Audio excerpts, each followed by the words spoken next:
안녕하세요. 예, 반갑습니다. 이 박수는 여러분들 예비 합격을 축하드린다고. 예, 맞아요. 어제 합격자 발표 났죠. 29회 최종 합격자 발표. 문자 오면 뭐라고 오는지 아세요? 아니요. 합격 축하드립니다 하고 예비 합격을 축하드립니다. 두 가지로 문자가 와요. 최종 합격자는 합격을 축하드립니다고요. 그리고 1차 합격자는 예비 합격을 축하드립니다. 이렇게 예비 합격자 이렇게 문자가 옵니다. 그럼 1차 합격한 거나 뭐 여러분들 지금 합격한 거나 똑같이 여러분들도 예비 합격자예요. 지금서부터 준비하시면 예비 합격자 아닌가? 맞죠? 예. 자, 이제 예비 합격인데 10개월이 남았죠? 예, 10개월만 있으면은 이제 최종 합격을 축하드립니다를 가기 위해서 여러분들이 지금서부터 가시면 될 겁니다. 자, 이제 오늘 그럼 보시면 이제 하나 더 말씀드릴 게 있다. 16,885명? 올해 합격자 많은 것 같아요? 적은 것 같아요? 엄청 어렵게 나왔어요. 엄청 적은 거예요. 보통 3만 명대 걸랑이요 합격자 한 해. 그러면 16,885명이면은 접수 인원은 역대 최대였는데 합격자는 지금 그렇게 나왔습니다. 우리 지금 제가 지난주에도 말씀드린 최근 15년 동안 가장 어려웠던 시험이라고. 올해 합격한 분들은 29회 합격 수재입니다. 수재. 여러분들은 다행히 이게 언제 시험 보느냐도 정말 중요한데 정말 다행히 운이 좋아요. 29회 안 보신 것 자체가 운이 좋은 겁니다. 자, 이제 오늘 수업 들어갈게요. 예. 자, 오늘은 어디서부터 진도 진행될 거냐면은 자, 기초서의 366페이지. 오늘은 복습할 게 없죠. 왜 복습할 게 없느냐 하면은 파트 2 부동산 등기법 이렇게 이제 제목 나와 있죠. 예, 오늘 얘기는 지난주까지 이제 3주 동안은 이제 시군구청 지적과에서 땅을 갖다 공시하는 업무, 지적 업무를 갖다 살펴봤고 오늘서부터는 새로 이어지는 얘기입니다. 지난주에 얘기하는 이제 아예 다른 얘기니까 오늘서부터는 새 얘기 한번 들어갈 겁니다.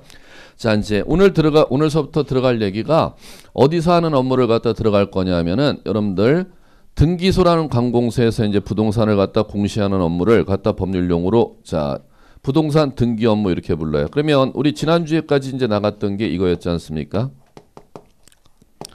시군구청 지적과에서 시군구 관할구역 내 토지를 지적구물한 공적장배, 지적소관청, 시군구청장이 등록관리하는 업무, 지적 업무라는 걸 갖다 배웠죠. 자, 그러면 시군구청 지적과에서나 부동산을 갖다 공시하는 업무 말고 건축가에서 시군구청 건축가에서 건축물을 갖다가 공적 장부인 건축물 대장과 도면에 공시하는 업무는 부동산 공시 업무임에도 불구하고 시험 대상에서는 이쪽은 빠진다 그랬어요. 그쪽은 부동산 공법이라는 법률 과목이 따로 있기 때문에 그 공법에서 여러분들이 출제하기 때문에 여러분들이 시군구청에서 부동산을 공시하는 업무는 어디에서 하는 업무만 지적과에서 하는 업무만을 시험 대상으로 이제 냅니다. 그런데 자, 이제 오늘서부터 이제 들어가는 게 시군구청이 아니라 법원 등기소라고 부릅니다. 등기소라는 관공서에서 이제 부동산을 갖다 공시하는 업무를 갖다가 이제 다루는 게 부동산 등기 업무입니다. 부동산 등기 업무입니다.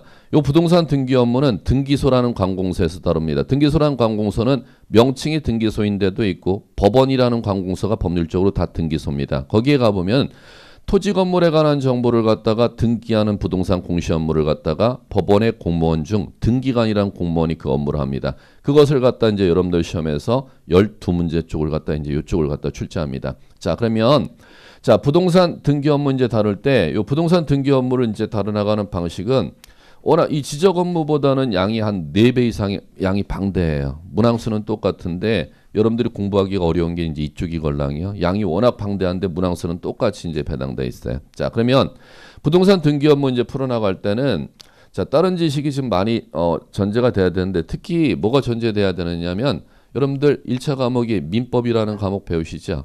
그거 배웠다는 전제에서 지금 이 부동산 등기 업무는 시작되는 겁니다. 왜 그러냐면은 제가 부동산 공시 업무할 때 첫날을 한번 다시 들어가 볼게요. 똑같은 토지 하나를 갖고 구청에서 땅을 갖다가 지적공부 대장에다 공시하고 있고 똑같은 땅을 등기소에 등기부에 공시하고 있다는 겁니다. 그럼 이원화된 공시제도를 운영하다 보니까는 예산을 두 개의 관공서에 두 군데다가 배당해 갖고 똑같은 토지 정보를 관리하다 보니까 그 자체가 문제점이기 때문에 토지를 갖다 효율적으로 관리하기 위해서 각 관공서마다 관리하는 포인트 자체가 다르다 그랬죠. 땅 자체에 대해서는 어디에서 주안점을 둬서 관리하느냐면 시군구청 지적과에서 땅 소재 지번 지목 경계 면적에 주안점을 둬서 관리하고 있고 등기소에 대해서는 그 땅에 대한 재산권의 이름을 갖다 주안점을 둬서 관리하고 있다는 겁니다. 그럼 그게 실제 업무에 있어서 어떤 차이가 나느냐? 첫날 했던 거 다시 한번 되돌려 보세요. 우리 29회도 어김없이 났던 거예요. 땅 정보가 바뀐다는 겁니다. 땅 정보는 언제든지 바뀌게 돼 있걸랑? 그럼 땅 정보가 두 군데 관공서에 있어. 구청의 토지대장에도 땅 정보를 국가공무원이 기록관리하고 있고 등기소에서도 등기관이 땅 정보를 등기부에 관리하고 있걸랑. 그러면 땅 정보가 바뀌게 되면 두 개의 그 공적 장부, 토지정보 공시에는 토지대장과 등기부에 땅 정보를 갖다가 다 바꿔야 땅 정보는 바뀌어 한쪽 장부만 바뀌면 땅 정보는 바뀌게 돼 있어. 자, 이제 먼저 땅 정보 바뀌는 법률 용어서부터 한번 여러분들이 용어 들리나 보세요. 땅 정보 중 땅의 물리적인 정보, 토지 표시라고 부르죠. 소재, 지번, 지목, 경계, 좌표, 면적. 땅의 물리적인 정보 바뀌는 걸 법률 용어로 뭐라고 부르는 것이고 땅에 대한 재산권이 바뀌는 걸 법률 용어로 뭐라 부르는지 그 용어서부터 귀에 들리기 시작하셔야 돼요. 토지의 물리적인 정보 바뀌는 걸 법률 용어 5글자. 토지의 이동. 땅에 소유권 생겼다, 소유권 넘어갔다, 소유권이 소멸됐다, 다시 소유권이 생겼다, 넘어갔다, 소멸됐다. 땅에 재산권이 움직이는 과정을 갖다가 법률 용어로 토지 권리 변동 이렇게 불러요. 두 가지 용어로 부르걸랑 토지의 이동이라는 법률 용어하고 토지 권리의 변동. 자, 그럼 갑니다. 땅 정보가 움직이는 법률 용어를 갖다가 토지 이동과 토지의 권리 변동이라고 부르는데 땅 정보 중 토지 이동이 있을 때는 대장과 등기부에 땅 정보, 토지 이동 있는 내용을 다 기록하여야 법적으로 땅 정보 바뀌어 한쪽 장부만 바뀌면 어느 쪽? 시군구청, 우리 3주 동안 했던 시군구청 지적과에 있는 지적공부의 땅 정보 바뀐 거 정리만 하면 법적으로 효력이 생겨. 그 다음에 토지 권리 변동은 뭐 해야 법적 효력이 생기느냐면 등기소에 등기부에 그 토지의 정보, 소유자 정보 바뀐 거 등기만 하면 법적 효력이 생겨. 그러면 그것 때문에 이원화된 공시제도 문제점을 해결하기 위해서 그 문제점을 해결하기 위해서 땅 정보 바뀌는 걸 국가의 장부를 다 정리해 법적 효력이 인정되는 게 아니라 한쪽 장부만 바꾸면 법적 효력을 인정해주고 나머지 쪽 장부는 그 바뀐 법적 효력이 인정된 걸 갖고 정리 작업만 하는 시스템으로 운영하고 있어. 그걸 결론적으로 말씀드리면 토지 이동은 지적공부에 등록만 하면 토지 이동의 법적 효력이 생기는 것이고 등기부에는 대장의 땅이 정보가 토지 이동 정리된 내용을 기준으로 정리 작업만 하는 시스템을 취하고 있고 토지 권리 변동은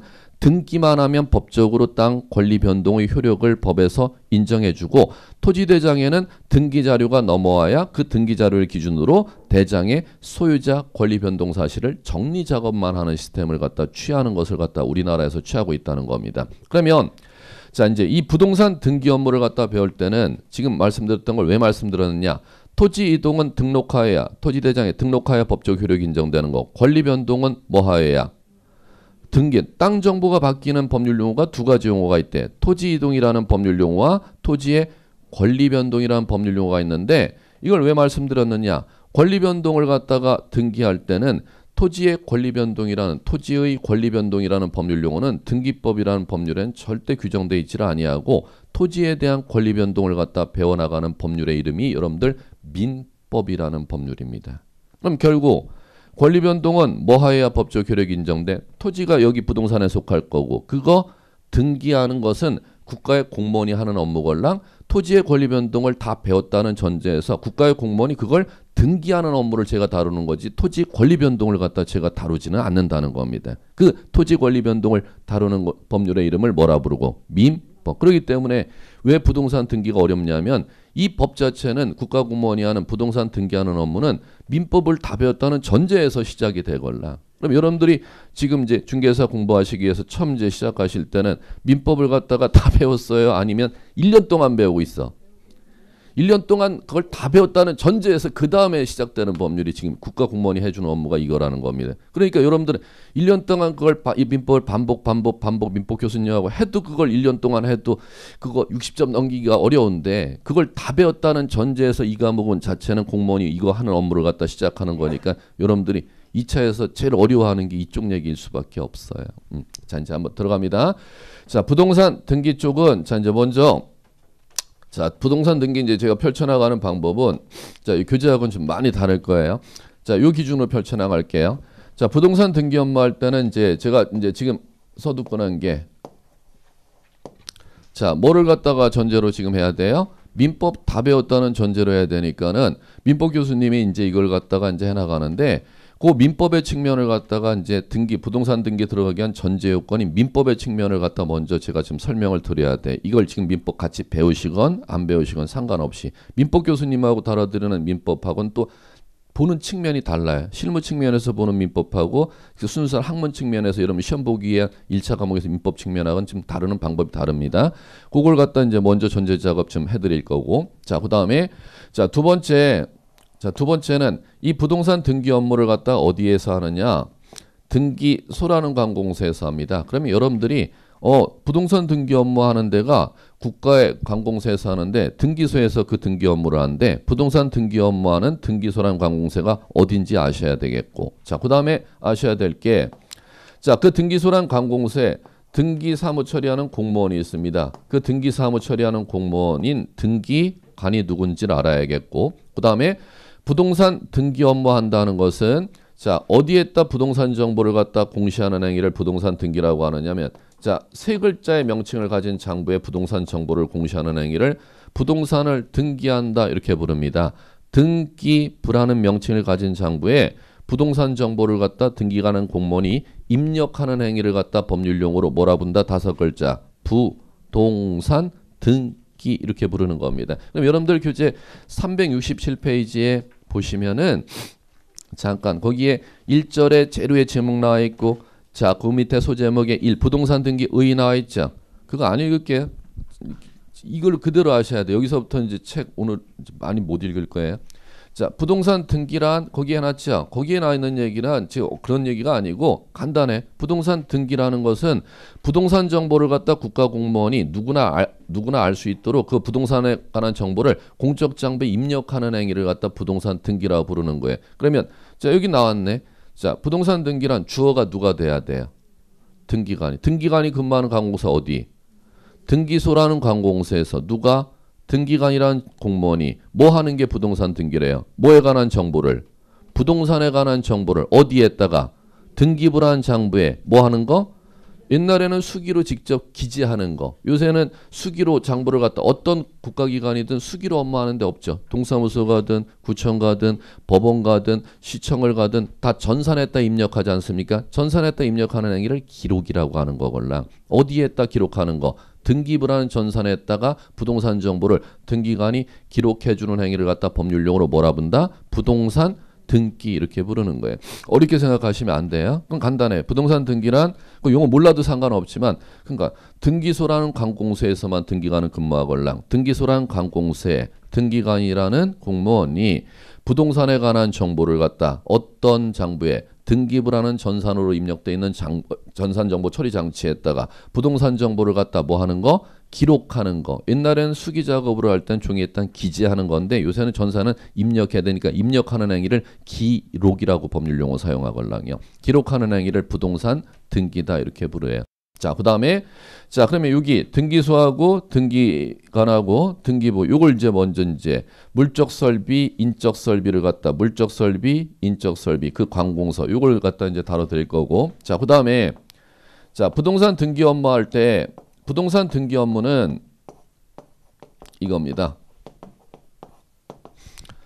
자, 하나의 실체 관계를 갖다가 재산권이 뭐야 이걸 따지는 얘기가 아니라 국가의 업무의 일련의 과정입니다. 절차법이라고 하는 겁니다. 여러분들이 이제 배우는 법률에서 실체법이라는 법률이 민법이라는 법률이 실체법, 중개사법이 실체법, 그다음에 세법, 실체법인데 절차법이라는 건 일련의 과정을 갖다가 법률로 다루는 걸 절차법이라고 하는데 절차법에 해당하는 게 여러분 시험 과목에 공짜 들어간 게 다 절차법입니다. 예. 부동산 공법하고 부동산 공시법. 그러면 그 절차는 자 개인이 하는 거다 다 국가에서 하는 것이다. 국토계획 수립 누가 해? 국가에서 하는 거지. 뭐 땅 주인이 자기 땅 이거 주거로 사용할 거야. 이거 주거지역으로 사용할 거야. 이렇게 계획을 수립하지는 않겠죠. 국가에서 다 하는 업무입니다. 자, 그러면 국가에서 하는 업무를 갖다 절차법이라고 불러요. 그러면 등기 절차를 이제 다루는데 이 등기 절차가 자, 크게 이렇게 이제 구분을 갖다 하고 있어요. 등기 절차 풀어나갈 때는 모든 등기 절차 일련의 전체 과정을 갖다가 공통 법원리를 갖다 배우는 걸 총론 이렇게 부르고 그 다음에 개별 등기하는 이제 과정을 갖다 다뤄나가는 걸 강론 이렇게 이제 불러요. 그럼 개별 등기하는 이제 절차 과정이 자, 몇 개 정도 되냐면은 한 1000개 이상은 돼요. 그럼 그 1000개 이상이 되는데 문제는 시험 범위는 1000개 이상의 그 등기를 갖다 시험 범위로는 하고 있지만은 이게 관행이라는 게 있잖아.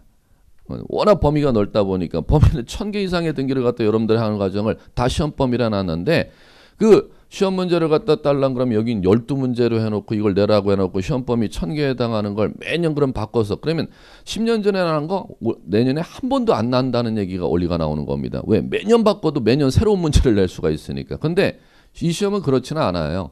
어느 과목이든 시험에 종전에 났던 문제를 관행적으로 내게 돼 있습니다. 그 비율을 갖다가 과목마다는 다르지만 80%는 반드시 종전 문제를 갖다가 주제는 똑같은 주제를 갖고 문항을 변형해서 내게 돼 있습니다. 새로운 문제 그러면 풀이 들어오는 건 20%가 넘는 과목이 없습니다. 그 새로운 문제 유형이 가장 많이 들어오는 과목이 어느 과목인지 아세요? 그게 이제 중개사 공부할 때 가장 어려워하는 과목이 이걸요, 여러분들. 그게 공짜 들어가는 거. 어느 들어가는 거? 공짜 들어가는 거. 왜? 워낙 범위가 방대하기 때문에 이거는 뭐 종전풀을 갖다가 한 문제도 여러분들 보지도 못했는 문제를 40문제로 다 만들 수 있어요. 워낙 방대하니까 시험 범위 자체가. 그게 공법 특히 이제 1순위가 무조건 공법이에요. 그럴 때 이제 여러분들 나중에 이제 공부하시면 경험 있으신 분들 과락 넘겨야 돼요. 과락 넘겨야 되는 과목이 왜 공법이냐면은 범위가 너무 방대해. 그럴 때 그 공법을 전달하는 교수님들조차도 1년 동안 해도 70% 이상을 전달을 못해. 1년을 순환해도 시험에 범위 나는 거 70% 이상을 전달을 못해. 그러면 실제 시험장에서는 그거 70%만 내겠어요? 시험 범위 그거 방대한 걸 다 내겠어? 다 하는데 기준은 70% 정도는 여러분들의 익스케이터 문제형으로 나머지 20%에서 30%형은 한 번도 보지도 못했던 한 번도 들어보지도 그러니까 맨날 공법 교수님들이 맨날 시험 보고 나면 그날 4시 반 딱 되면 무조건 욕먹기 시작하지. 너 한 번도 안 가르친 거랬어. 이렇게 욕을 먹기 시작하는 이유가 그런 이유 때문입니다. 그런데 수업 어쩔 수 없이 그렇게 해야 되는 게 공법 시험 범위가 워낙 넓으니까는 뭐 이거 하나 가르쳤다가 뭐 이거 10개 이거 하나하나 시험 범위에 해당하는 거 다 했다가 1년 동안 한 번도 다 못 돌게? 그러면 맞춰야 될 거 70%는 반복이 새로운 문제가 40문제 나는데 70%는 반복이 된대. 70% 반복되면 그걸 갖다가 집중적으로 3번, 4번 반복해갖고 해야 되는 확률이 높은 거지 새로운 문제로 한 번씩 하고 시험장 들어가면은 하나도 이 시험에 좋은 점수를 못 얻는다는 겁니다. 그렇기 때문에 어느 공법 선생님이든 그걸 새로운 문제를 못하는 이유가 어쨌든 새로운 문제가 나더라도 몇 %는 반복이 되니까 70%는 반복되니까 그걸 갖다 기본 순환에 계속 반복시키고 여러분들한테 그래서 이것만 반복하고 여기 안에서 여러분들은 이걸 당락을 잡아서 여기서 거세요. 모르는 문제는 그냥 포기하고 이런 식으로 항상 수업을 할 수밖에 없습니다. 자 이제 그렇게 되는데 이것도 마찬가지 부동산 등기 판례는 끝이 없어요. 부동산 등기 시험 범위가 여러분들 중개사법 세법 합친 거 그거 합치고 그다음에 지적 합친 것보다 이 등기법 시험 범위는 넓어요. 그런데 그렇게 넓게 했는데 또 문항이라도 공법같이 뭐 40문제는 많이 배당을 하면 또 열심히라도 한다. 그렇죠. 시험 범위 이렇게 만들어 놓고 또 이거는 문항은 또 공법하고 또 40문제를 안 했고 몇 문제 만들어 놨어요? 12문제. 그러니까 여러분들 이러지도 못하고 저러지도 못하는 과목이 이제 오늘 수업부터 시작하는 과목입니다. 그러면 그런데 이제 마찬가지 이제 그 얘기를 왜 했느냐? 이렇게 시험범위 넓은데 마찬가지 등기법 12문제가 시험범위 이렇게 넓다 하더라도 그걸 갖다가 매 새로운 걸 내지를 않는다는 거예요. 무슨 얘기인지 아시겠어요? 몇 문제, 12문제에서 10문제는 여러분들한테 계속 반복된 패턴을 갖다가 출제를 하고 있걸랑. 그러면 저도 마찬가지로 두 문제 종전에는 절대 한 번도 다룰 수 없는 그걸 갖다가 찾아갖고 하는 걸 갖다 해야겠어요. 반복되는 10개를 갖다가 여러분들한테 집중 훈련을 트레이닝 시켜드려야겠어요.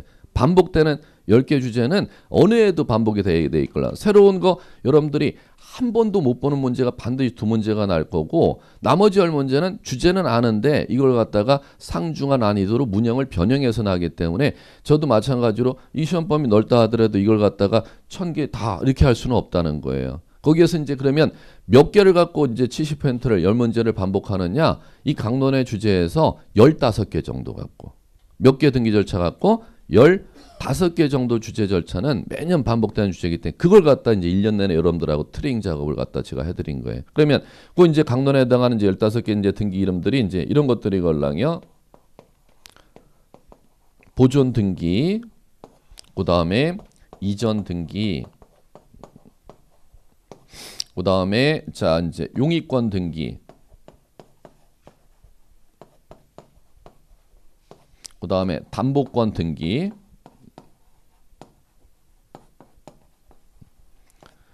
요 줄여서 써서 된바 여기만 해도 지금 10개 이상의 지금 등기가 됩니다. 자, 그 다음에 또 이제 뭐 변경 등기, 그 다음에 자 이름들은 한 번씩 들어봐서 말소 시키러가 나 말소 등기 칠 거야, 말소 등기 칠 거야. 은행에 대출금 갚으면 은행에 앞으로 건물 담보자비에 있던 거 말소 등기 쳐야 되잖아요. 변경 등기 연장하러 가는 거, 전세 기간 가령 연장하러 가는 거, 변경하러 가 이렇게 용어를 사용하걸랑요. 그럼 변경 등기, 말소 등기, 자 그다음에 이제 이런 등기 이름들, 말소 회복 등기 이건 뭐 잘 못 들어보셨을 거고 여러분들 일반인들 입장에서는 그다음에 자 이제 가등기. 그 다음에 가압류 등기, 가처분 등기. 자, 이게 지금 대략 한 15개 등기 정도 되걸랑요. 그러면 요거 기준으로 요게 이제 등기법에서 12문제에서는 매 새로운 문제가 난다 하더라도 그 새로운 문제형은 두 문제를 넘지를 않는다는 겁니다. 여러분들이 안 배우는 건. 그러면 10문제는 반드시 배운 데서는 안 돼. 그 배우는 게 한 15가지 정도예요. 거기 안에서 이제 요런 이름들을 갖고 이제 시험에서 냅니다. 그러면 자 할게요. 요게 개별 등기 절차 강론인데 요걸 갖다 풀어나가면 요 개별 등기하는 과정에 전체 공통 법 원리를 배워야 된다는 거죠. 공통 법 원리를 배우는 걸 총론 이렇게 부릅니다. 그럼 총론의 구조가 자 이렇게 되어 있습니다. 등기 절차는 두 가지로 이루어져 있어요. 신청 절차하고 등기 때리는 절차.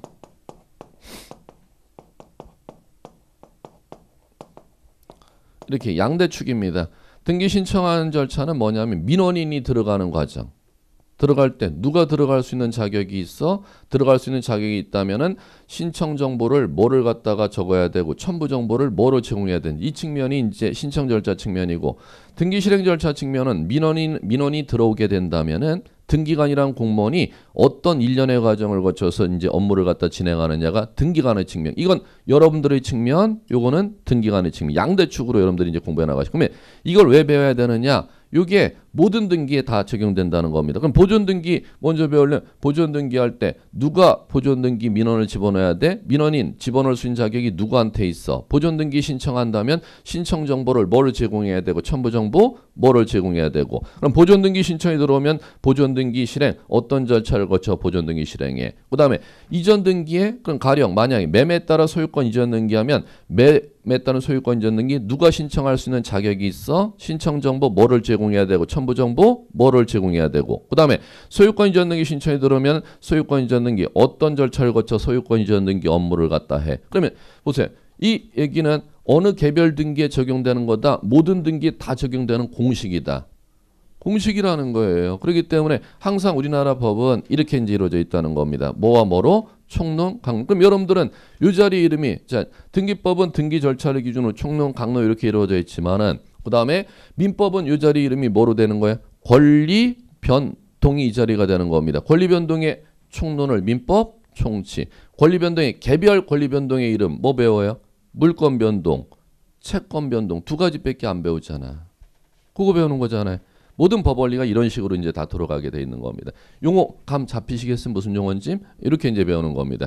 자, 그러면 이렇게 이제 세 개 장으로밖에 안 배워요. 요거 세 개 장 큰 원리를 아시면 1년 동안 배워나갈 큰 습의 주제를 갖다 다 그린 겁니다. 이제 이렇게 되면은 자, 이제 세 개 장으로 이제 나가는데 먼저 세 개 장에서 결론 말씀드릴게요. 12문제 출제를 한다 그랬죠. 이쪽에서 12문제 출제하면은 보통 비율이 자, 어떻게 되느냐. 올해 29회만 기준으로 말씀드릴게요. 근데 뭐 다 대동소이해요. 29회 기준으로 하면은 자, 여기에 보통 8문제에서 10문제.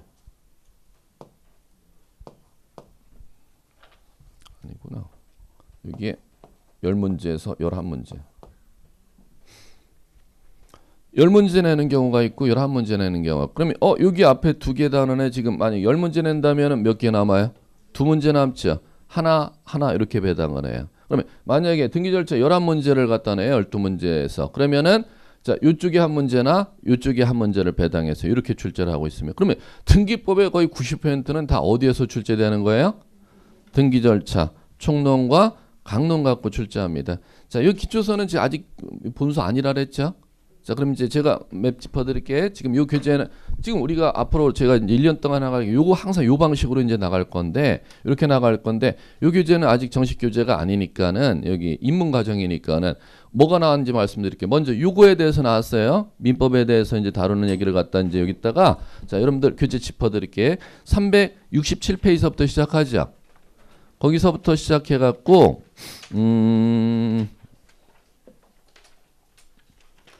388페이지까지.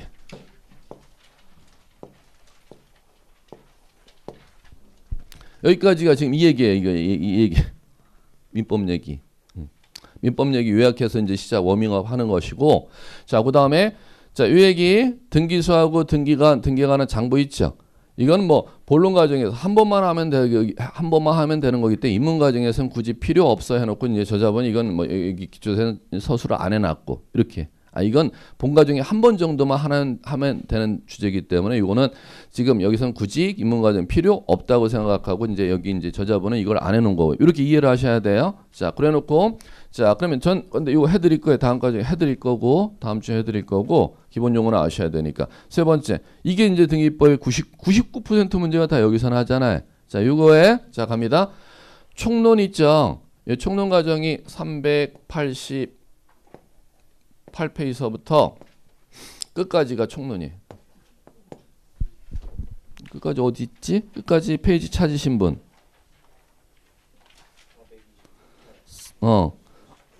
결론 얘기하면은 417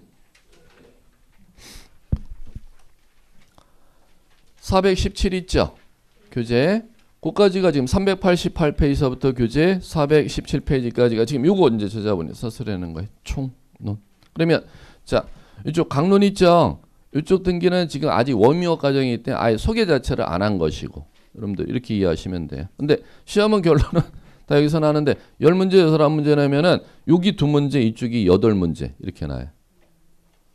10문제 나면 여기 또 이 총론 강론 말씀드리면 여기 2문제, 여기 8문제. 11문제 나면 여기 8문제는 아예 박혀 있고 여기 3문제 이렇게 내거나. 그러면 총론 과정도 비율이 똑같아요. 이쪽이 압도적으로 80% 비율을 차지해. 강론이 80% 비율. 올해 11문제 나왔는데 11문제, 8문제 여기 총론에 3문제 이렇게 배당을 시켜서 냈습니다. 8문제, 3문제, 1문제 이렇게 우리 출제했걸라. 29회도. 이건 뭐 29회 기준으로 하는 게 아니라 이게 대동소이하걸라. 이걸 벗어나질 않으니까 요 비율로. 그러면 제가 이걸 왜 먼저 말씀드리느냐. 또 나중에 책을 볼 때도 나지도 않는 책에 50페이지 얘기를 갖다 하루 종일 그것다 고민하는 분이 있어. 근데 단 한 페이지라도 이거는 거기 안에 3개, 4개의 문제가 나걸라? 그러면 그 페이지 50페이지냐 한 페이지냐 기준으로 여러분들은 그걸 갖다가 효율적으로 힘을 쏟아야 돼? 아니면 시험에 나는 걸 기준으로 힘을 쏟아야 돼? 그걸 제가 이걸 짚어드린 이유가 이걸랑요. 시험에 나지도 않은 거 200페이지 혼자서 읽고 이런 공부 나중에 하시면 안 된단 말이에요. 반드시 나야 되는 데는 나는 만큼 시간 투자를 여러분들이 하셔야. 저도 그렇게 투자할 것이고 여러분들도 그렇게 투자하셔야 될 거예요. 페이지는 50페이지인데 이거 10년에 한 번도 안 난 주제에 걸라. 그럼 그 50페이지 책 50페이지 있다 그거에 3시간을 갖다 투자할 거야. 시간 투자해서는 안 돼. 안 돼. 왜?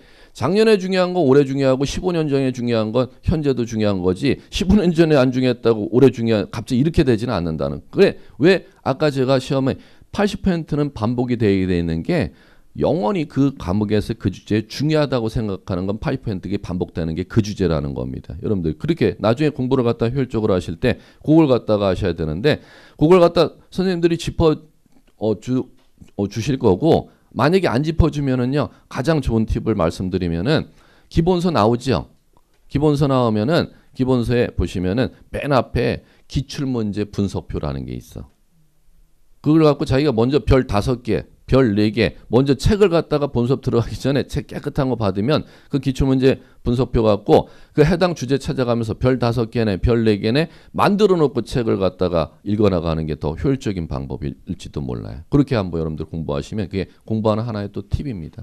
자 이제 이렇게 보시면 돼. 그러면 지금 워밍업 과정에서 이제 할 얘기는 자 요거 민법 얘기 지금 제가 말씀드릴 거고 자 그다음 요거 교재 없어도 말씀드릴 거고 등기 절차 총론회 신청 절차 등기 실행 절차 이 얘기 이제 교재 순서대로 한번 나가보도록 하겠습니다. 자 이제 갈게요. 자 요 민법 얘기에서 이제 펼쳐지는 것은 합니다. 요 민법 얘기에서는 이제 뭐를 갖다가 할 거냐면은 이거 얘기할 거걸라.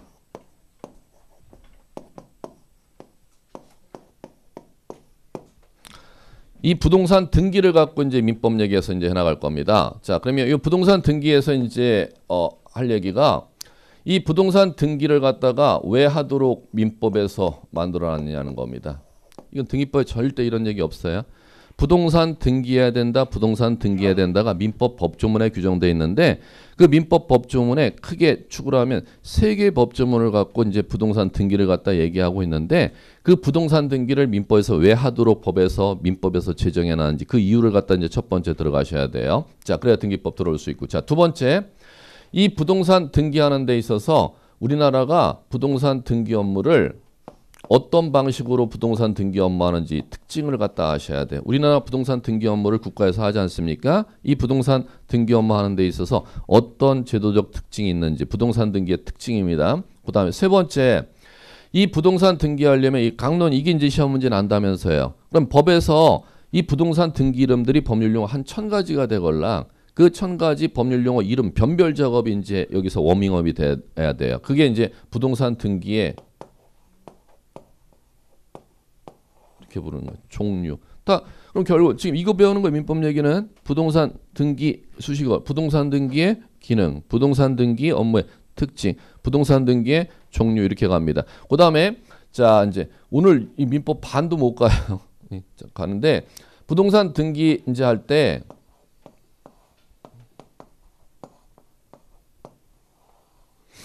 여기서부터가 이제 민법과 등기법의 이제 가교 역할을 등기법 시작이 들어가는 게 이제 요 주제입니다.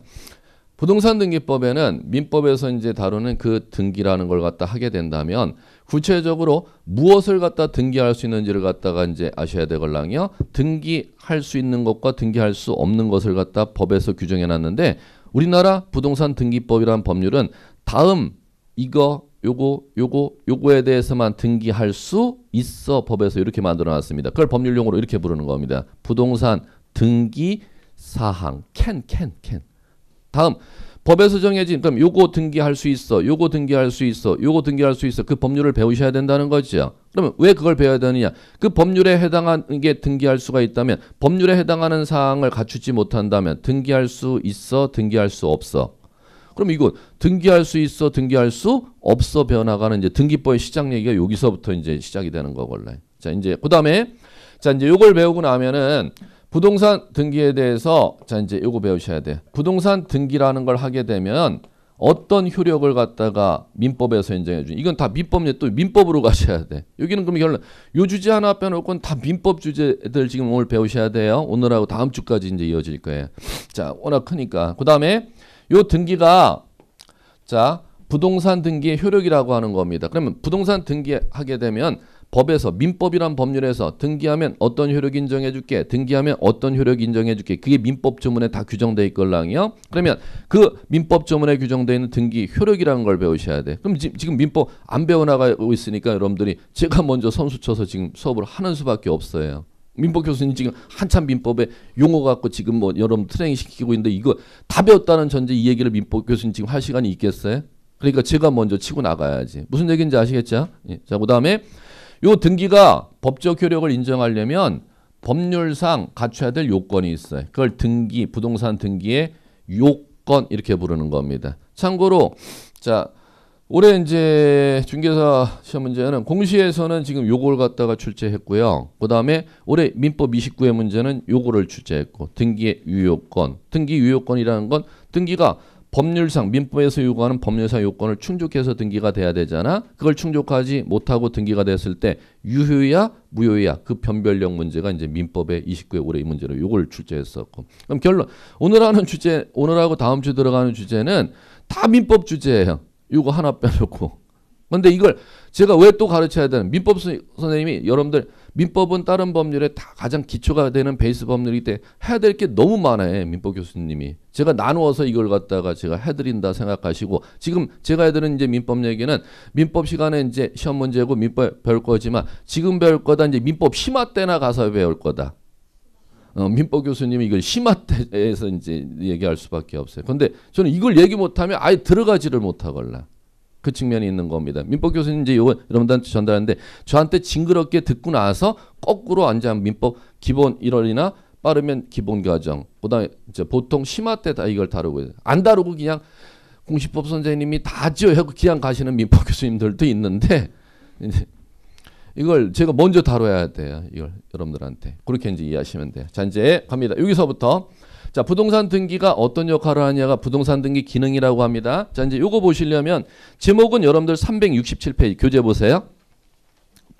하단에 이 부동산 등기제도 기능 이렇게 나오는 거 찾으셨어요? 예, 그거 제목은 이제 그거 쓰시면 되고 그 내용을 갖다가 이제 해결할 때는 자, 이제 오늘 교환 나갔죠. 교환. 그걸로 이제 해 드릴 거예요. 자, 이제 갑니다. 요거 첫 번째 주제. 자, 이게 왜 이제 이것부터 시작해야 되느냐? 민법에 등기라는 법률용어를 규정해 놨기 때문에 등기법을 갖다 들어와야 되걸라. 그럼 민법에 등기라는 걸 왜 법조문으로 만들어 놨냐가 부동산 등기의 기능입니다. 부동산 등기의 기능이에요. 부동산 등기. 자, 그러면 갑니다. 자, 이제 여러분들 민법 배울 때 이제 이런 걸 배웠을 거예요. 민법.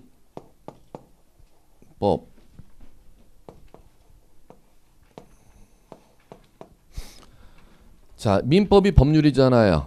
그럼 이거는 자, 개인 간의 이제 법률은 이제 사법이고 이제 개인 간의 법률을 가지고 규정하는 일반법이 민법이라는 법률인데 법에 정해진 일정한 요건이 있으면 민법에서 일정한 법적 효과를 부여한다는 겁니다. 이걸 요건, 효과. 그럼 이거는 뭐라고 붙이면 돼요?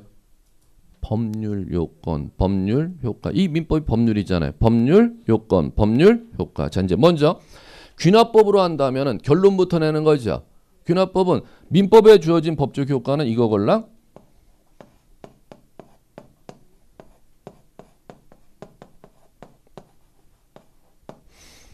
이걸 이제 민법 교수님 얘기하셨을 거예요. 뭐라고? 권리 변동. 그러면 자, 민법에는 어떤 효과를 부여하는데 일정한 요건을 충족하면은 민법의 법적 효과는 권리 변동. 자, 또 가볼까? 자, 권리는 자, 몇 가지로 있을까? 분류하는 방식은 엄청 많아. 그 권리를 분류하는 방식은 가장 많은데 민법전에 규정되어 있는 강의의 방식 말고 민법전에 규정되어 있는 방식으로 하면은 권리가 크게 네 가지로 규정돼. 물체, 진상.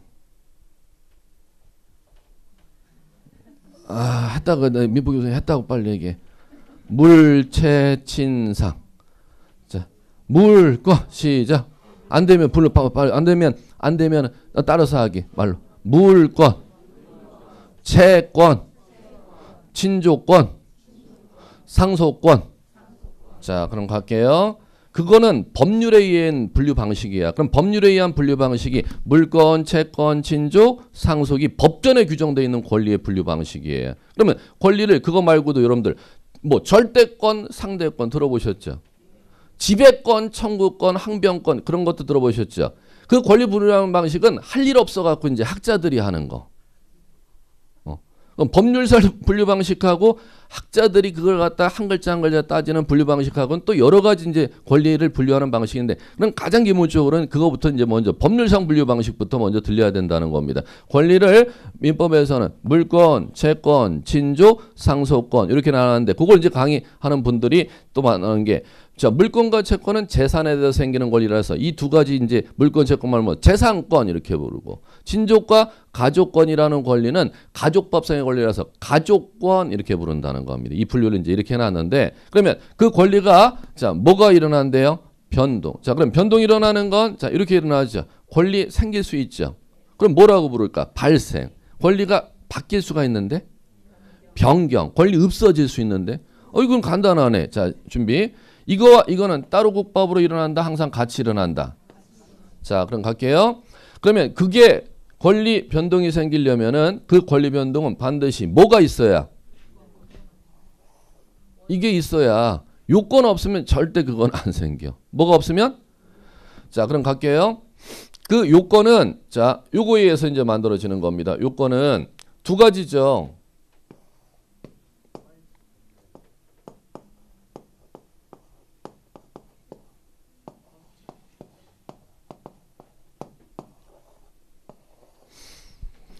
뭐와 뭐로 구별하는? 이분법으로 구별을 해요. 이분법으로.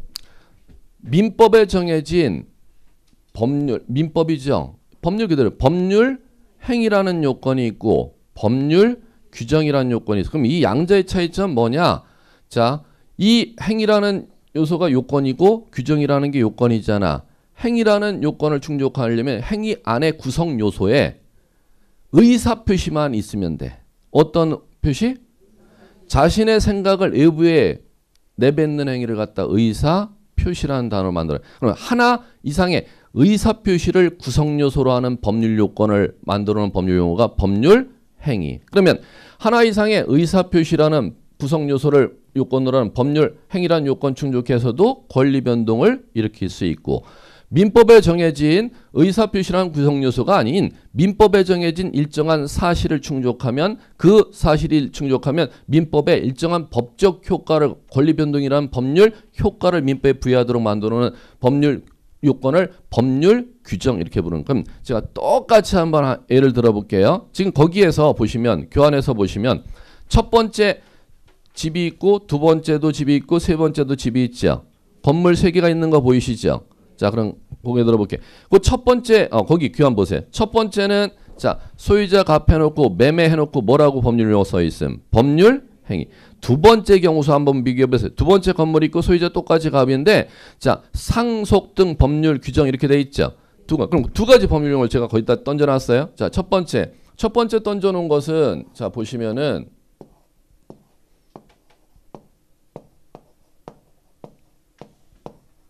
첫 번째하고 두 번째 한번 비교해 보심.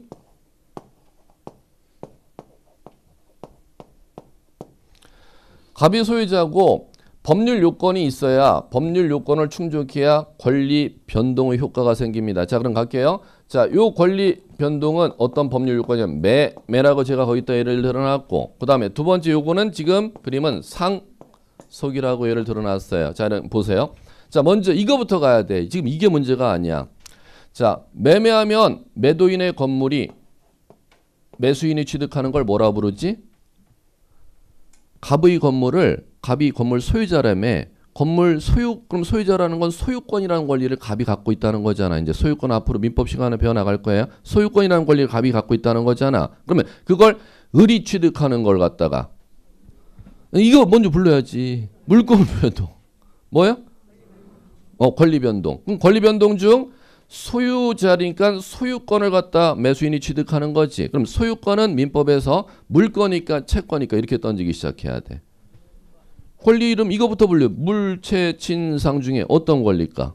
물권. 그 다음에 변동이라는 건 발생하는 것도 변동, 변경하는 것도 변동, 소멸하는 것도 변동이죠. 그러면 누구의 갑의 소유권을 매수인 을이 취득하는 거 아니야? 그럼 이거 변동이 아니야? 변동이죠. 그러면 권리 변동주 결론 얘기예요. 물권 변동, 채권 변동. 물권 변동이죠. 자, 그럼 물권 변동이 자 이제 뭐에 의해서 일어났어? 이제 요건이 이거잖아, 지금. 뭐에 의해서? 이게 이제 법률 행인지 법률 규정인지 이제 분석 작업해야 된다는 겁니다. 자, 그럼 법률 행위이냐 법률 규정이냐 어떻게 구별하는 거냐? 이 소유권이 얘에게 넘어가는 물권 변동을 일으키려면 당사자가 자신의 생각을 법적으로 외부에 표현하는 의사 표시라는 게 몇 개 이상의 구성 요소. 두 개가 아니야. 하나 이상의 구성 요소로 하는 법률 요건을 법률 행위라고 만들어 놨어. 그럼 여기는 자, 얘는 소유권을 갖다가 얘한테 넘기겠다는 의사 표시를 와. 매수인은 대금을 주고 소유권을 갖다가 지급하고 대금을 지급하고 소유권을 넘겨받겠다는 의사표시. 몇 개 의사표시죠? 두 개 의사표시가 지금 구성요소로 돼 있으니까 매매는 의사표시라는 구성요소가 몇 개 있어? 두 개가 돼 있으니까 법률 행위의 배당이 떨어지는 거 아니야? 다시 한번. 법률 행위란 그 안에 구성요소가 의사표시가 몇 개 이상만 있으면 돼? 하나 이상만 있으면 돼. 그럼 지금 이건 몇 개나 되네, 매매는. 두 개 이상의 대립되는 의사표시 합치로 이루어지니까 행위 쪽으로 배당이 떨어지는 거잖아. 자, 이제 들으세요. 법률 행위로 인한 부동산 물권 변동은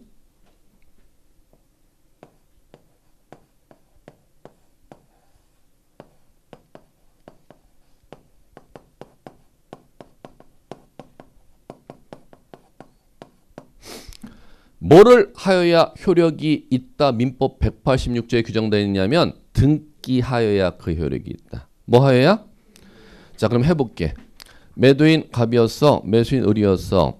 자, 매수인이 자 등기상 증명서 때 보니까 건물 소유자 누구로 등기돼 있죠? 갑으로 등기돼 있죠. 갑에게 찾아가서 당신 건물 사고 싶어요. 10억에 사고 싶어요 했더니 얜 팔겠소. 대립되는 의사 표시했고 의사 표시했죠?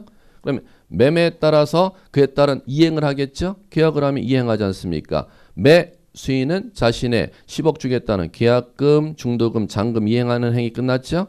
매도인은 자신의 건물 대금을 다 받으면은 자신의 건물을 을에게 집을 깨끗이 이사 나가는 거, 비워서 넘겨주는 거, 인도 행위 끝났죠? 그러면 매매라는 게 거래가 이행행위가 다 끝난 겁니다. 그러면 매매라는 이행행위가 계약하고 이행행위 다 끝나면은 그 매도인의 건물 소유권이 매수인 앞으로 넘어온대요.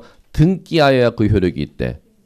그럼 등기한다는 것은 당사자가 거래 끝나고 나서 등기라는 건 전제 등기소라는 국가기관에서 해주고 있대. 건물 등기부라는 장부가 공적 장부가 있는데 거기에 법원의 공무원 중 등기관한 공무원이 소유권의 이름을 누구 앞으로 등기해놨어? 매도인 앞으로 기록해놨으니 그 기록을 매수인 명의로 공무원한테 기록을 바꿔달라고 요했고 그 법원에 등기한 공무원이 매수인의 이름으로 기록을 바꾸는 행위를 부동산 등기라고 하는 거걸라. 그거를 하여야 매도인의 소유권이 매도인 갑의 소유권이 누구 앞으로? 매수인 앞으로 이전되는 뭐? 물권 변동이죠. 효력을 인정한대. 그럼 반대로 얘기하면 매매 자체만 하고 잔금 치르고 매도인으로부터 건물을 건네받는 인도 자체만으로는 매도인의 소유권이 매수인 앞으로 넘어가는 게 물권 변동이라며. 물권 변동 효력 인정해준대, 인정 안 해준대요?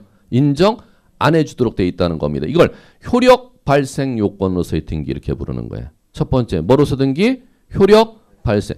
물권 변동의 효력은 뭐 하여야 그 효력을 인정함? 등기하여야 인정. 그럼 반대로 얘기하면 등기 안 하면 매매 자체만으로는 거래 끝난 거 자체만 거래 끝난 건 대금 건네주는 거 매도인은 대금 다 받아서 팔았으니까 집을 비워서 매수인에게 넘겨주는 거 거래 끝난 거 자체만으로는 소유권이 매수인에게 넘어가는 법적 효력을 우리나라는 인정함 인정 안 함? 제일 중요해. 자, 그걸 효력 발생 요건으로서의 등기 이렇게 부르는 거예요. 무슨 요건으로 등기? 효력 발생 요건으로서의 등기. 자, 두 번째. 자, 갑니다. 두 번째는 자, 갑니다. 갑이 소유권자였고 지금 두 번째 을 앞으로 갑의 소유권 넘어왔어요. 자, 넘어왔으면 갑의 소유권이 을 앞으로 넘어온 걸 일단 뭐라고 부를까? 권리변동. 권리변동 중 대입해야죠. 소유권 넘어온 거는 재산권 중 채권일까? 물권일까? 물권. 어떻게 알아? 이렇게 대답할 줄 아셔야지. 물권인지 어떻게 알지? 아니 재산권 중 물권 변동이 있고 채권 변동이 때문에 가족권은 여러분들 배우지도 않으니까. 그럼 똑같이 처음에 이제 공부 시작할 때 물권 변동인지 채권 변동인지부터 찾아야지. 물권인지 채권인지는 어떻게 구별하는지 앞으로 이제 얘기할 거예요. 민법 교수님이. 자, 채권은 수만 가지. 몇 가지? 물권은 8가지. 다시 한번. 물권 몇 가지? 채권은? 그러면 채권 수만 가지 중 여러분들은 딱 3가지 채권만 배우는 거야. 매매, 교환, 임대차라는 채권. 꼴랑 몇 가지 채권? 3가지. 그러면 물건은 수만 가지래요? 아니면 8가지래?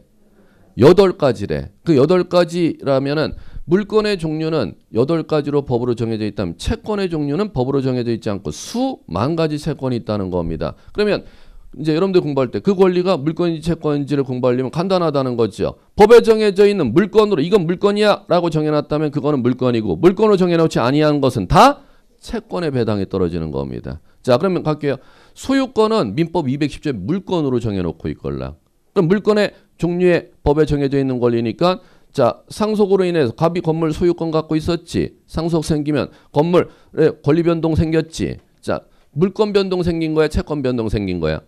그거부터 시작해야지. 물권 변동 생긴 거잖아. 자, 물권 변동이죠? 자, 이제 들으세요. 그럼 물권 변동이 뭐 때문에 생겼어?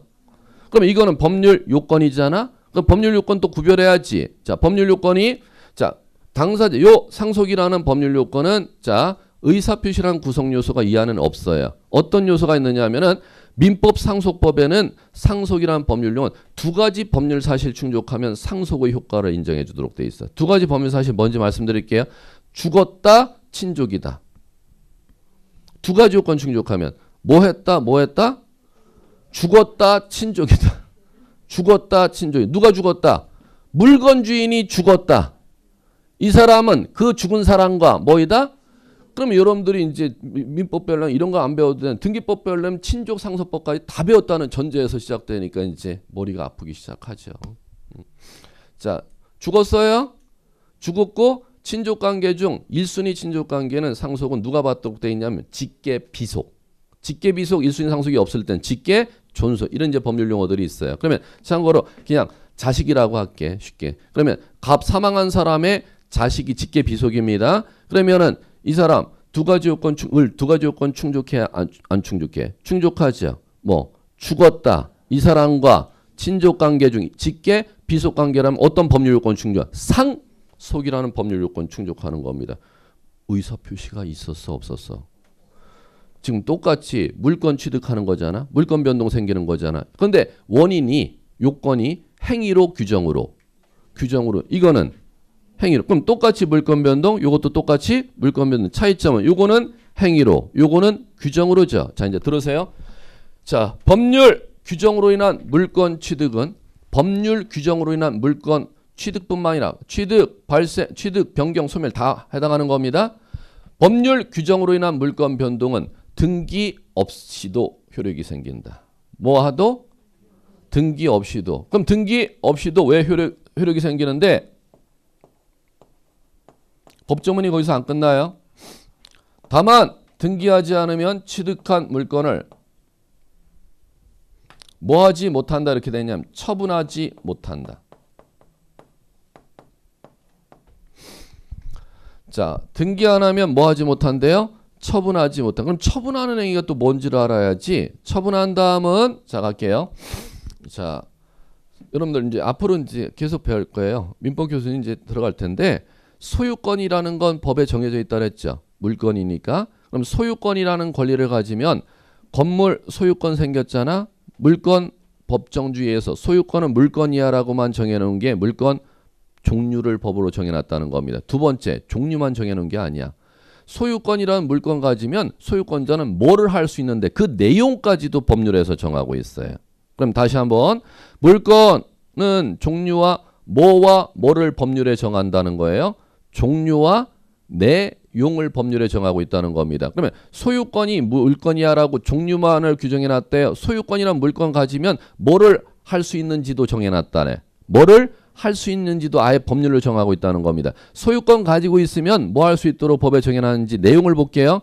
물건을 건물이잖아요. 물건을 사용할 수도 있고 수익할 수도 있고 처분할 수 있는 권능을 가진 물건의 이름을 소유권이야라고 법으로 정해놓은 거야. 그럼 갈게요. 상속 이루어졌어요. 소유권 취득한다 그랬어요. 등기 없이도 취득한다 그랬어요. 등기 없이 취득했죠.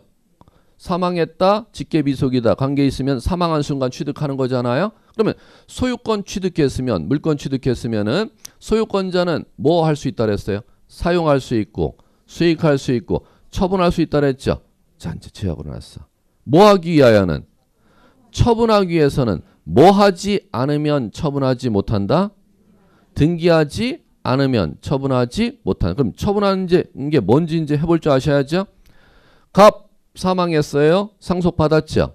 자, 그러면 건물 쓰는 거야. 상속인이. 등기 안 하고 해도 돼요? 사용하는 거니까. 자, 그 다음에 건물에 자 전세권자를 드리려고 해. 등기 안 하고 해도 돼요? 된다고? 못해. 그게 지금 이거야. 이거. 등기 안 하고 전세권자 못 드린다니까? 그러니까 여러분들 민법에서 안 배우잖아 그거를. 그러니까 제가 다른 민법하고 민법 교수님하고는 차원이 좀 다를 수밖에 없어요 여러분들. 자, 그 다음에 해볼게요. 건물 지금 상속 받았잖아요. 자기가 1억이 필요한데 1억이 없으니까 은행에 돈 좀 빌려달라니까 담보물을 요구. 나 상속받은 건물이 있으니까 내 건물 평가해보고 1억 대출 가능한지 한번 심사해보세요. 이렇게 요구하는. 그러면 건물 은행 대출 가능하대. 그럼 건물 은행에 담보대출 가능하다는데 은행에 담보물로 줘야 되잖아. 그걸 뭐라고 해요? 뭐 하지 않으면? 등기하지 않으면 대출 안 해줘. 그게 처분이라. 근데 건물 내 건물이니까 이제 팔아먹을 수 있어야 되잖아. 매매할 수 있어야 되잖아. 매매하는 것도 뭐예요? 그럼 결론. 건물 상속받으면 뭐해? 아무것도 못하네? 지가 직접 사는 거 빼놓고는 아무것도 못하잖아. 실질적으로. 상속받은 건물 직접 거주하는 거 빼놓고는 아무것도 못하잖아요. 안 그린가? 예. 그러면 뭐 하여야 그걸 할 수 있대? 등기 하여야. 그럼 똑같이 지금 왼쪽과 오른쪽을 갖다 보세요. 왼쪽은 아예 건물 소유권 취득하기 위해서 등기해야 되는 것이고 물권 변동 효력이 생기기 위해서. 오른쪽도 등기해야 되는데 오른쪽은 뭐 하기 위해서? 처분하기 위해서 등기를 하여야 한다 이렇게 돼 있다. 그러면 물권 변동에 있어서는 등기가 뭐 때문에 등기하는지가 이거로 결정된다는 겁니다. 법률 행위로 인한 경우는 뭐 하기 위해서? 물권 변동의 효력이 생기기 위해서 등기를 하여야 한다. must. 그 다음에 법률 규정으로 인한 물권 변동 자체는 등기 없이도 변동을 일으키지만 그 물건을 갖다 뭐 하기 위해서? 처분하기 위해서 뭐 하지 않으면? 등기하지 않으면 처분하지 못한다. 법에 이렇게 규정되어 있다는 겁니다. 그러면 이제 오늘서부터 이 용어가 되셔야 돼요. 효력 발생하기 위한 등기냐? 처분하기 위한 등기냐? 그럼 이걸 변별할 때는 원인이 요건이 뭐냐에 따라 달라지는 거죠. 법률행위일 때는 뭐 하기 위한 등기? 물권 변동 효력 발생하기 위한 등기. 법률 규정일 때는 처분하기 위한 등기인 거죠. 그럼 법률 규정에 있는 사유를 법률에 규정된 사유를 갖다 익힘 작업하셔야 법률에 규정된 사유 빼놓고는 다 법률 행위 효력 발생하기 위한 등기네 이렇게 해나가는 거죠. 그러면 법률에 규정되어 있는 사유가 그거 교환해 보세요. 자, 상속 하나 들었죠? 자, 상속 말고도 그 옆에 가로 해놓고 그 밑에 뭐라고 해놨어요? 합병 보이세요? 그리고 포괄 유증. 두 번째 줄에 공용 징수. 세 번째 판결. 네 번째 경공매 있잖아요. 그거 사유들을 갖다가 법률 규정 들어오는 예입니다. 그러면 그거가 법률 규정이라면 그것만 있대요? 또 기타 또 있대? 또 있대? 그럼 오른쪽에 기타로 나와 있는 거 어떤 것들이냐? 건물 신축, 법정지상권 취득, 혼동으로 인한 재산권 물권 소멸하는 거, 용의권 기간 만료로 소멸하는 거, 저당권의 피담보 채권 소멸하는 거, 부동산이 물리적으로 멸실되는 거, 그런 것들이 뭐 하기 위해서 법률 규정에 의한 물권 변동 예를 들어놓은 겁니다. 그러면 그쪽을 익힘 작업하면 그쪽에 해당하는 거 제외하고는 뭐 하기 위한 등기? 효력 발생 요건으로서의 등기의 배당이 떨어지는 겁니다. 단 거기에 자 매매 법률 행위 단 뭐라고 다르냐? 점유 취득 시효 밑줄 치는 거 보셨어요?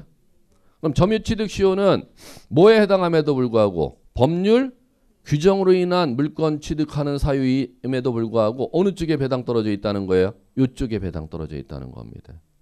시험에 뭐 영원한 시험 문제지.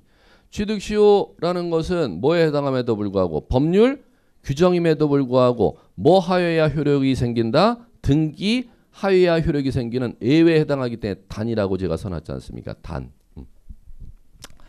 자, 꼭 변별력 있으셔야 됐고, 자, 그 다음에 자 이제 세 번째, 자, 세 번째는 자 이제 세 번째 그림은 지금 이겁니다. 갑이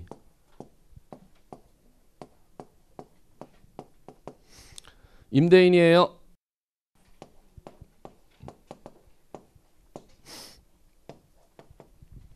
자, 갑과 을과 자, 을이라는 사람이 뭐가 생기는 거냐면 이제 등법 우리나라 법은 다 귀납법이에요. 권리 변동 중 뭐가 생겼을까? 이거부터 대입 작업해야 돼. 효과부터 우리나라 모든 법은 다 귀납법이니까 효과. 임대차 계약 측이라면 을에게 생기는 권리 변동이 뭘까? 임대차 계약이라는 걸 체결해. 이건 법률 요건이고 이걸부터 따지는 게 아니에요. 이거부터 우리나라 모든 법은 다 귀납법으로 돼 있으니까. 권리 변동 생겼잖아. 임대차 계약 체결한 권리 변동 생겼죠. 여기서부터 따지기 시작해야지. 귀납법. 여기서부터 요건 거꾸로 따지는 거야. 어떤 권리 변동 생겼을까? 아니 이거 대입해야 되는데 어떤 권리 변동 생겼냐니까 사용 수익은 뭔 소리야 지금? 물권 생겼어요? 채권 생겼어요? 이거 대답 못하면 안 되는데. 물권 생겼을까? 임대차 계약 체결하면은 자 갑과 을과 임대차 계약 체결하면 물권 생겼을까? 채권 생겼을까? 이건 둘째 문제고 이거부터 지금 대답을 못하는데 어떻게 해 공부를? 물권? 뭐 다양하네. 다양할 게 없는데 둘 중에 하나 찍는 건데. 둘 중에 하나 찍는 건데 채권 해야지. 물권 대답하는 분은 어떻게 하라는 거예요? 자, 뭐요? 채권. 왜 채권? 이게 이제 공부하신 분들이 전혀 이해를 못해. 신규 분들은 잘 받아들이는데. 자, 갈게요.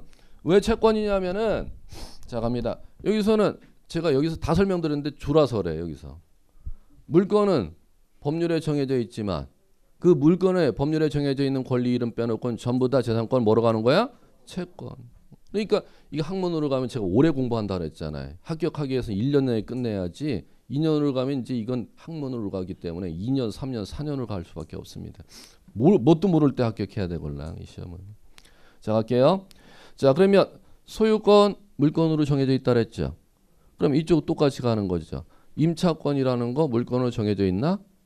아니야. 그럼 당연히 임차권은 뭐야? 채권. 자, 그러면 임대차 계약에서 취득하는 변동이 일어나는 거죠. 임차권 취득했어요. 자, 그럼 임차권 취득은 자, 갑니다. 임차권 취득은 자, 임차권 취득이라는 권리 변동은 채권 변동이야, 물권 변동이야?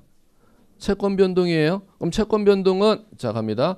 임대차 계약에 의해서 생긴 거잖아. 그럼 임대차 계약은 법률 행위일까, 법률 규정일까?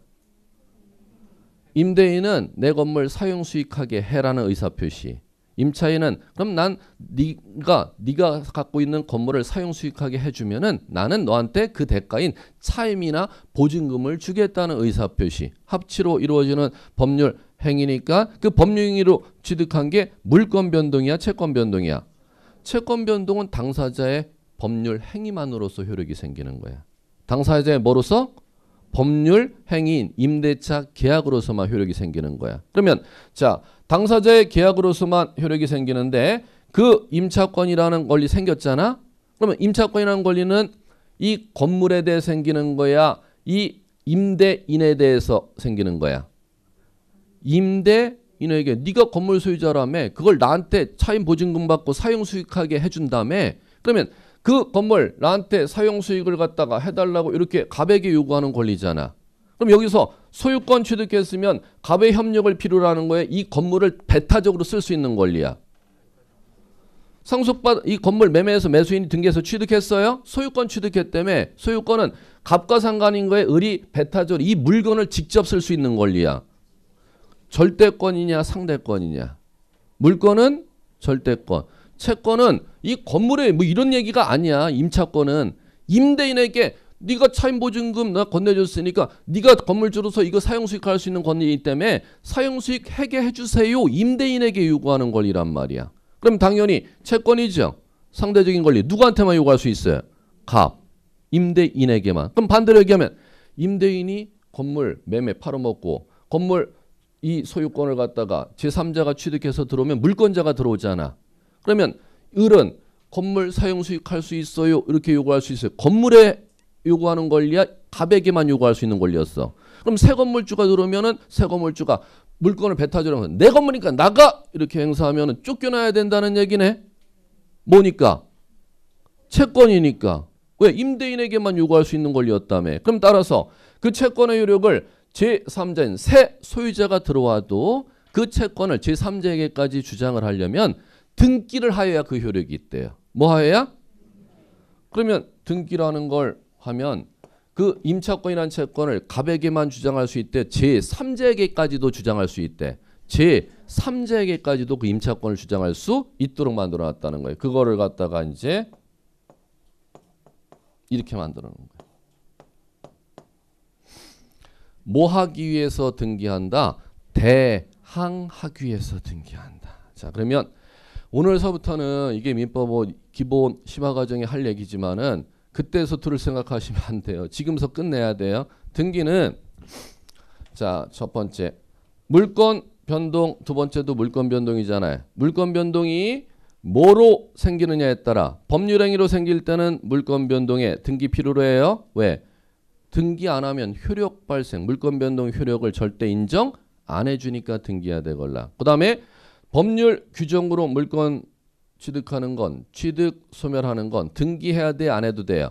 안 해도 되지만 뭐 하기 위해선? 처분하기 위해서는 등기를 해야 되걸랑. 세 번째, 채권에 대해서는 당사자 간에 합의만 하면 법률행위로 효력이 생기는 거야. 그런데 채권은 갑에게만 주장할 수 있는 거걸랑. 그럼 갑 아닌 사람에게 그 채권을 법적으로 주장하려면은 제 등기소에 와서 그 채권이 있다는 사실을 갖다가 공적으로 공시하는 뭐 하여야? 등기하여야 그 채권의 효력을 누구에게? 제3자에게 대항할 수 있는 힘을 인정해 줍니다. 이게 이제 오늘서부터 이 민법의 어떤 가장 큰 법률 용어 세 가지를 갖다가 물권에 있어서는 법률행위는 효력 발생 요건으로서 등기, 법률 규정으로 인한 물권 발생 변경 소멸에 있어서는 처분하기 위한 등기, 채권에 있어서 등기는 제3자에게 채권을 주장하기 위한 대항하기 위해서 등기하러. 그러면 여러분들이 자 등기하러 등기소에 왜 갈 거야 하면은 효력 발생하기 위해서 등기하러 하는 경우가 있고 처분하기 위해서 등기하러 가야 되는 경우가 있고 제3자에게 대항하기 위해서 등기하러 가야 되는 경우가 있어요. 그러면 자 오늘서부터 이게 시작이 돼야 돼. 등기소에 민원 신청 접수하는 걸 등기 신청이라고 하죠. 왜 당사자 거래 끝나고 상속받으면 되는 건데 왜 등기소에 다 들어가야 되지? 자, 첫 번째 효력 발생하기 위해서 등기해야 되는 경우가 있고, 두 번째 처분하기 위해서 등기해야 되는 경우가 있고, 세 번째 대항하기 위해서 등기해야 되는 경우가, 이게 용어가 이제 오늘서부터 들리기 시작하셔야 돼. 등기를 이 세 가지 이유 때문에 등기하라고 민법 법조문에 다 만들어 놨걸라. 요거 변별력이 있으셔야 돼요. 예, 잠깐 쉬고.